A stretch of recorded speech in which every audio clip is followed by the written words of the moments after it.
कन्नड तालुक्यातील आडगाव येथील गावातील पहिले सैनिक स्वर्गवासी फकीरराव हैबतराव भोसले यांच्या स्मरणार्थ उभारलेल्या सैनिक कमान येथे पिशोर येथील शहीद जवान सुनील जाधव यांच्या पत्नी ज्योती सुनील जाधव यांच्या हस्ते ध्वजारोहण करण्यात आलं। या कार्यक्रमासाठी गावातील समस्त आजी माजी सैनिक, गाव पदाधिकारी, तरुण मित्र मंडळ, महिला भगिनी मोठ्या संख्येने उपस्थित होते। तसेच या प्रसंगी सैनिक पत्नी ज्योती जाधव, मुलगा शिवान सुनील जाधव आणि आई रुक्मिणीबाई दादाराव जाधव त्यांचा आजी माजी सैनिकांच्या वतीने साडी आणि ड्रेस देऊन, शाल श्रीफळ देऊन सत्कार सन्मान करण्यात आला।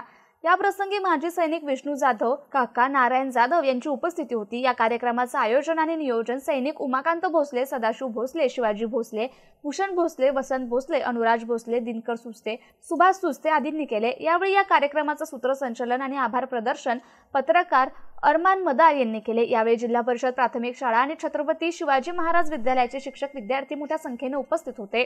Devidas Thorat, MCN news, Nachanvel Kannad. मी ज्योती सुनील जाधव, वीर पत्नी, इथं आडगाव भोसले कमानीचं आणि ध्वजारोहण माझ्या हस्ते केलं। आजी माजी सैनिकांनी सर्वांनी मला बोलावलं, सन्मान केला, त्याबद्दल मी गावकऱ्यांचे आभार मानते। सैनिकांचं गाव असलेले असं आडगाव येथे मला बोलवून माझ्या परिवारासहित माझा सन्मान केला। माझा मुलगा शिवान सुनील जाधव त्याचाही सन्मान करण्यात आला। खूप प्राऊड फील होतंय।